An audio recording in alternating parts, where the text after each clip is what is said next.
कोई आदमी के सर पर हाथी का सर लगा सकता है? ये लगा सकते हैं। हरिपाल वर्मा जी, ये लोग लगा सकते हैं। मैं बताता हूँ लगाने का क्या तरीका है।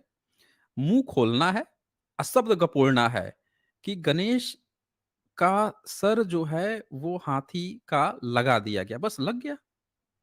मुँह खोलना, शब्द गपोड़ना, हो गया प्रमाण, सबूत। बस इतना ही सी इतनी छोटी-सी बात है ये। अब ये डॉक्टर लोग का क्या कहें जो ब्लड टेस्ट करते हैं, फिर साइज़ देखते हैं, सिलाई करते हैं। अब बताइए कहाँ सिलाई कीजिएगा? एक हाथी के सर के नीचे कितने सारे बच्चे आ जाएँगे, वहाँ तो एक ही बच्चे पर सिल दिया गया, फिट कर दिया गया। कोई साइड से एज कटिंग भी नहीं की गई, हैं? वो अलग बात है कि अब मेजरमेंट किया जाता, खींचा जाता, नापा जाता तो हो सकता है कि 8-10 बच्चे के गर्दन उतने में आ जाते, उससे भी ज़्यादा आ जाते और उतना भार हाथी के वज़न का, वो बेचारा दब के वहीं पे मर जाता उतना छोटा बच्चा। पर शब्द कपोड़ने में और तथ्य में बहुत अंतर होता है ना, तो बहुत आसान है ये। कॉम्प्लिकेटेड उनके लिए है ना जो तथ्य खोजते हैं, सबूत की बात करते हैं, उनके लिए कॉम्प्लिकेटेड है। उनके लिए तो बहुत आसान है। और फिर इसके बाद नामदेव जुमडे जी यहाँ लिखते हैं, सर हाँ, ये लिखते हैं, जय भीम। सर जय भीम, यूनिवर्स के किसी एक आकाशगंगा के धूमकेतु से सौर मंडल से पृथ्वी पर का तुलना में बालू से कम मूर्ख मानव कहता है यूनिवर्स को ईश्वर ने बनाया। तो ये दुनिया की सबसे हंसी वाली बात है ना, यही सबसे बड़ी हंसी की बात है। और ये जो अबोध हैं उन लोगों को थोड़े समझ में आएगा, अबोध को नहीं समझ में आता है। इसके लिए आपके अंदर बोध होना जरूरी है। द सोनिक ब्लू लिखते हैं, ब्राह्मण रेपिस्ट को भी बचाने को रोड पे उतर जाते हैं, बिल्किस बानो केस में देखा गया है। राजे यहाँ पे लिखते हैं, Brahmins use others' shoulders to defend themself, Brahmins are nothing but traitors of India.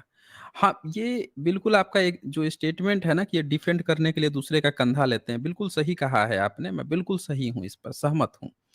ये हमेशा आप देखिएगा, पुनर्जन्म की बात हो तो बूढ़ा में घुसेंगे, दुनिया को दिखाना हो बूढ़ा की बात करेंगे, कोई भी बात करनी हो बूढ़ा की बात करेंगे ये। अरे भाई, अपने कभी ब्रह्मा विष्णु महेश रामकृष्ण की भी तो बात कर ले, ताकि दुनिया वालों को भी पता चल जाए कहानी। निसंज्ञ जी का यहाँ सुपर स्टिकर है।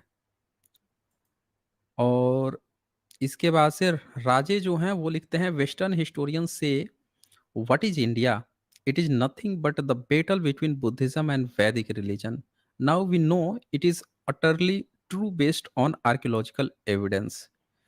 हाँ राजेश जी, अभी तक लोग यही कहते थे कि बुद्धिज्म और वैदिक रिलीजन जो है उसका ये लड़ाई है। पर यहाँ देखने की बात है कि लड़ाई कभी हुई ही नहीं।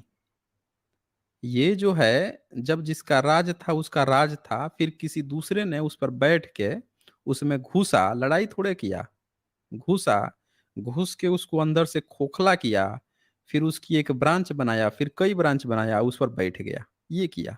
लड़ाई किया होता तो इसका नामो-निशान मिट जाता।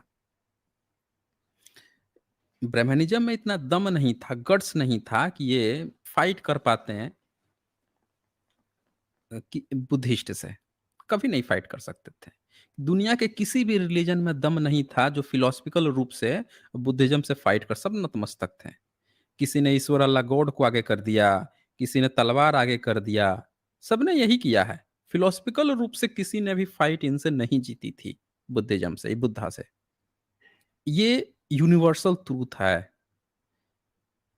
लोग हल्ला किए शंकराचार्य को जब हताश हो गए कि भारत से बुद्धा मार्ग कैसे दिखाई नहीं दे रहा, कहाँ गया? तो कुछ लोगों ने ज़बरदस्ती शंकराचार्य को आगे खड़ा कर दिया कि इसी ने खत्म कर दिया था।